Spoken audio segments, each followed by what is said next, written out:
दोस्तों कैसे हैं आप। आज मैं अपनी इस वीडियो में लेकर आया हूं चंद्रगुप्त मौर्य का इतिहास एवं चंद्रगुप्त मौर्य ने मौर्य वंश की स्थापना कैसे की। वीडियो को शुरू करने से पहले अगर आपने हमारा चैनल सब्सक्राइब नहीं किया है तो सब्सक्राइब जरूर कर ले। अगर आपको हमारी वीडियो जरा भी पसंद आती है तो वीडियो को लाइक कमेंट शेयर करना ना भूले। चंद्रगुप्त मौर्य प्राचीन भारत में मौर्य साम्राज्य के संस्थापक थे। उन्हें देश के छोटे छोटे खंडित राज्यों को एक साथ लाने और उन्हें एक बड़े साम्राज्य में मिलाने का श्रेय दिया जाता है।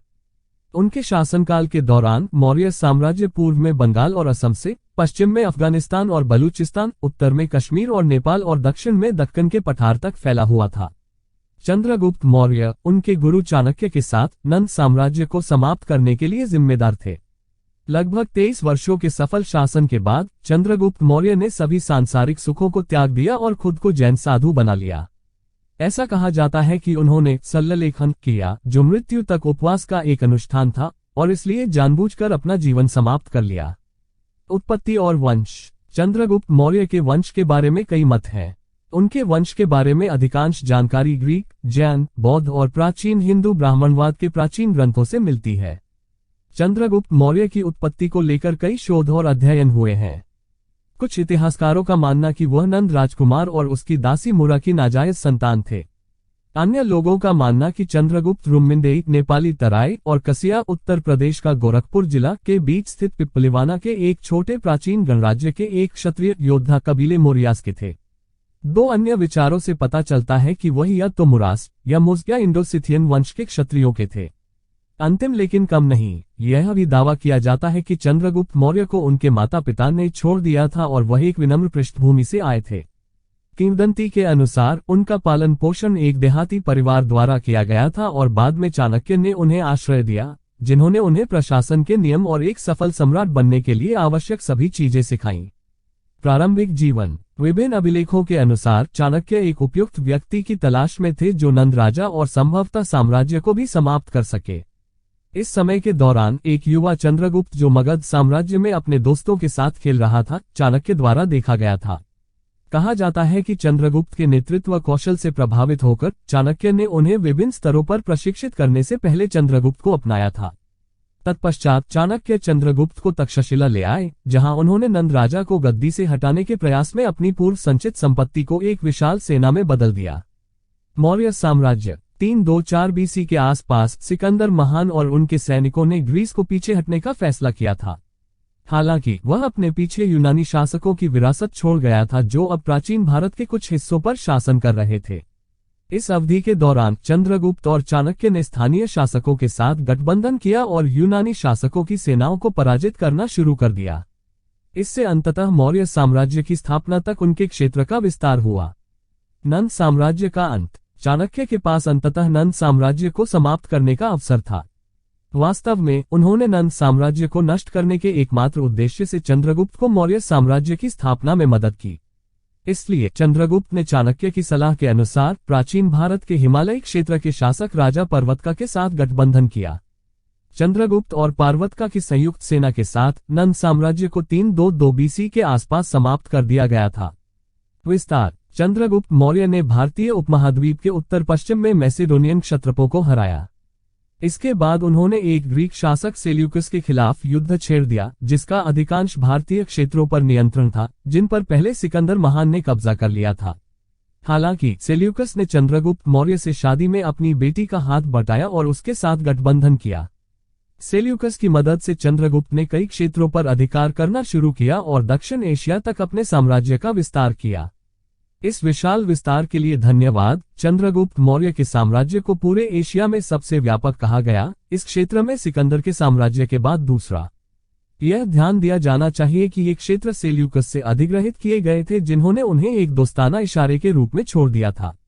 दक्षिण भारत की विजय। सेल्यूकस से सिंधु नदी के पश्चिम के प्रांतों को प्राप्त करने के बाद चंद्रगुप्त का साम्राज्य दक्षिणी एशिया के उत्तरी भागों में फैला हुआ था। तत्पश्चात दक्षिण में विंध्य रेंज से परे और भारत के दक्षिणी भागों में अपनी विजय शुरू की। वर्तमान तमिलनाडु और केरल के कुछ हिस्सों को छोड़कर चंद्रगुप्त पूरे भारत में अपना साम्राज्य स्थापित करने में सफल रहा था।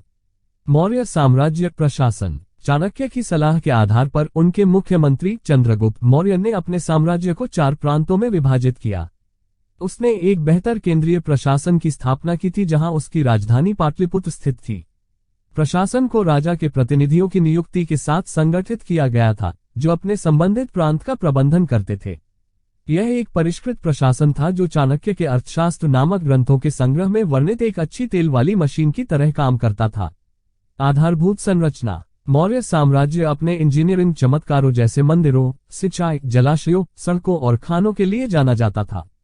चूंकि चंद्रगुप्त मौर्य जलमार्ग के बहुत बड़े प्रशंसक नहीं थे, इसलिए उनके परिवहन का मुख्य साधन सड़क मार्ग था। इसने उन्हें बड़ी सड़कों का निर्माण करने के लिए प्रेरित किया, जिससे बड़ी गाड़ियों का सुगम मार्ग बन गया। उन्होंने एक राजमार्ग भी बनाया जो पाटलिपुत्र वर्तमान पटना को तक्षशिला वर्तमान पाकिस्तान से जोड़ने वाला 1000 मील तक फैला हुआ था। उनके द्वारा बनाए गए इसी तरह के अन्य राजमार्गों ने उनकी राजधानी को नेपाल, देहरादून, ओडिशा, आंध्र प्रदेश और कर्नाटक जैसे स्थानों से जोड़ा।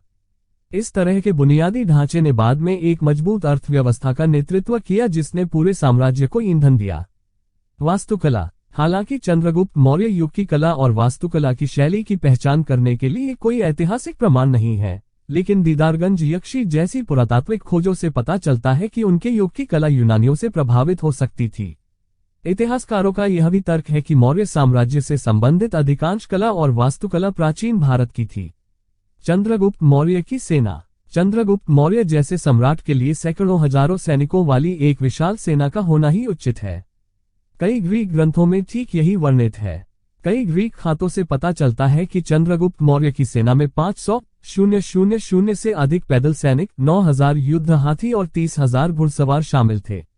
चाणक्य की सलाह के अनुसार पूरी सेना अच्छी तरह से प्रशिक्षित, अच्छी तरह से भुगतान और एक विशेष स्थिति का आनंद लेती थी।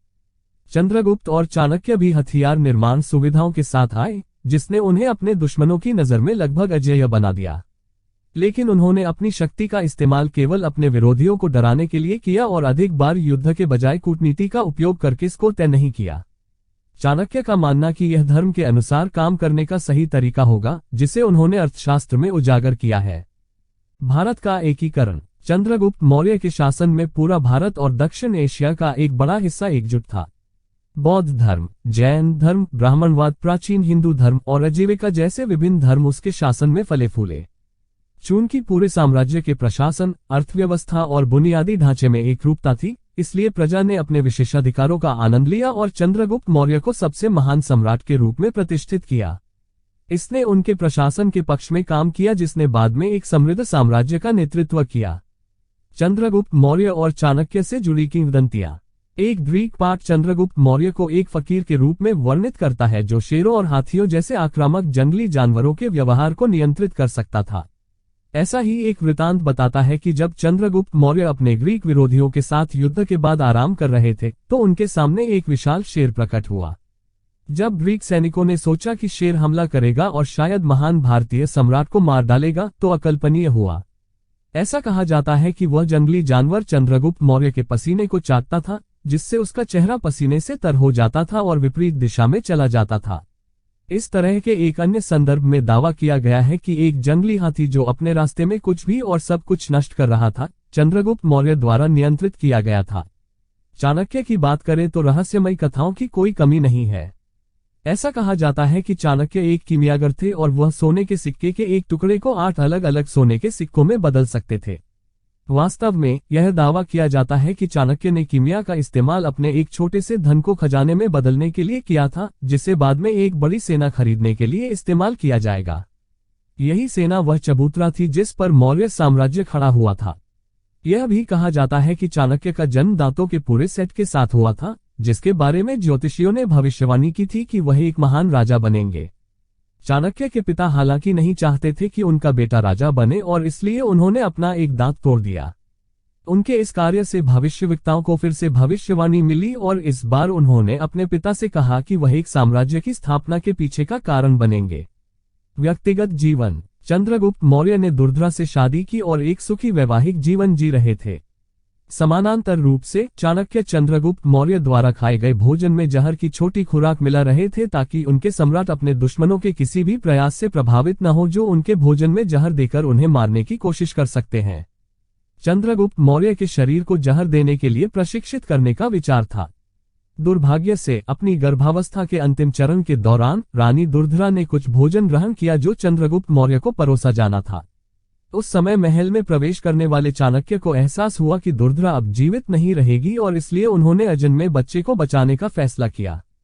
इसलिए उसने एक तलवार ली और बच्चे को बचाने के लिए दुर्धरा के गर्भ को काट दिया, जिसे बाद में बिंदुसार नाम दिया गया।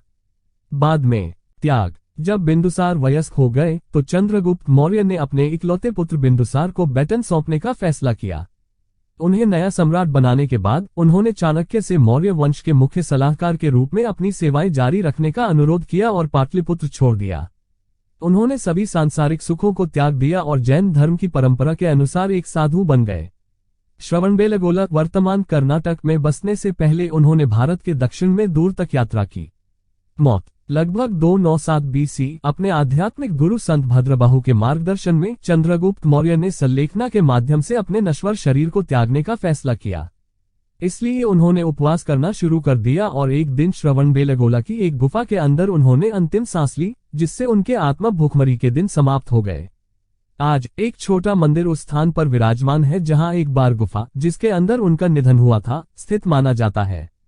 परंपरा। चंद्रगुप्त मौर्य के पुत्र बिंदुसार ने उन्हें सिंहासन पर बैठाया। बिंदुसार ने एक पुत्र अशोक को जन्म दिया, जो आगे चलकर भारतीय उपमहाद्वीप के सबसे शक्तिशाली राजाओं में से एक बन गया।